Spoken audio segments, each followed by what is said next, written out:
The lesson. Oh yeah. Like I'm a big Tupac fan, as probably a lot of people are. Yeah. I noticed that in a lot of his interviews, you got a lot of props. He from what I've seen, he obviously looked up to you and respected your work. Tell us a little bit about how your relationship with Tupac originally initiated, and then what it was like throughout the years up until when he passed away. Well, I say, me and Tupac met. We actually met and started hanging out on a set of one of my videos in my neighborhood, and I was a fan of his work already. I had heard some of his recent underground shit, and I was digging that. You know what I'm saying?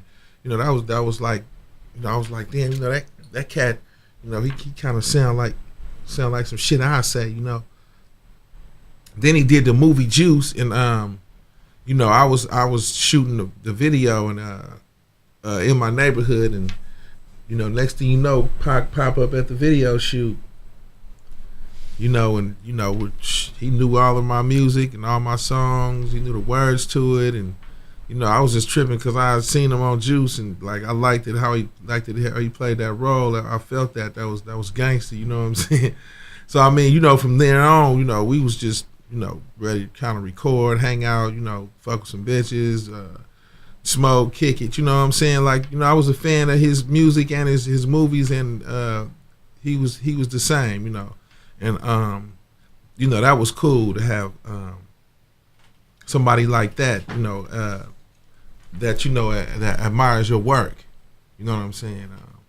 You can go back in time and hear, in Welcome to the Ghetto, when I say, I wonder if heaven got a ghetto. My cousin died last year and I still can't let go. You can hear like his, he got a whole song called I Wonder If Heaven Got a Ghetto. I mean, so, we learned a lot from each other. It's like, I speak to a lot of people. I tell them, it's not to be on my own dick. You know what I'm saying? But on some real shit, it's not too many motherfuckers you can find that say that they actually taught Tupac some things, or learned something from him directly. You know what I'm saying? That was my homie. We went back. We stood by the liquor store trying to get people to buy us alcohol. We go back. So I mean, it was crazy when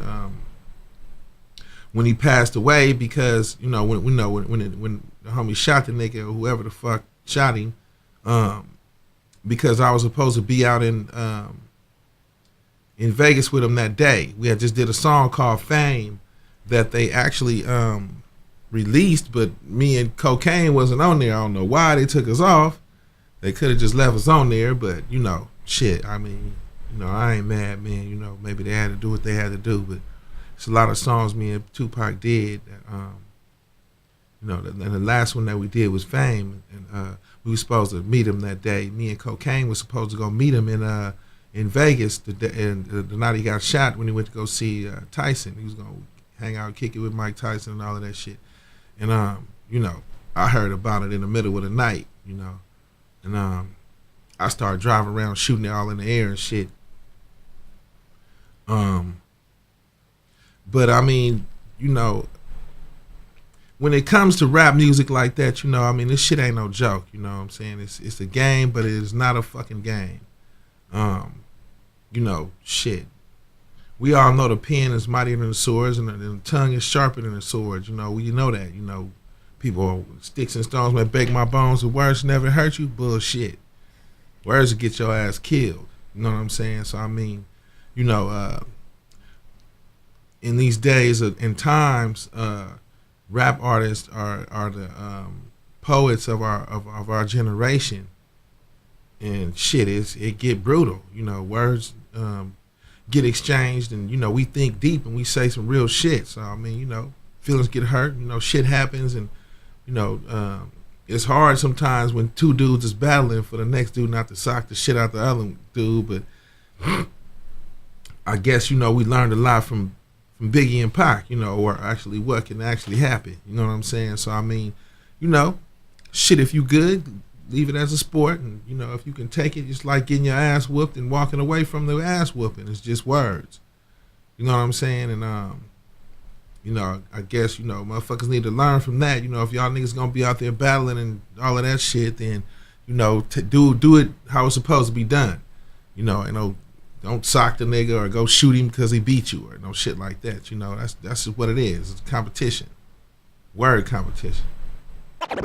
The last 927. Oh yeah.